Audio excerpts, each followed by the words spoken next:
Buenos días. Hoy vamos a hacer una limpieza en una hidroestufa antigua que está anulada y lo que es la tubería pasa por dentro de lo que es el ducto, el conducto, ¿vale? Lo que debe llevar al vaso de expansión. Esto se hacía antes.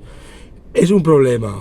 ¿Por qué? Porque por abajo con ningún sistema rotativo podemos trabajar. Se va a enganchar y la vamos a liar. Y por arriba, por el remate, está cerrado y tampoco podemos acceder por arriba. Entonces la única manera es hacerlo con cañas manuales, ¿vale? Tipo Baileys, pero lo haremos con este tipo de cañas. Haremos una foto de cómo está, que está francamente mal el conducto de sucio, y cómo lo dejaremos.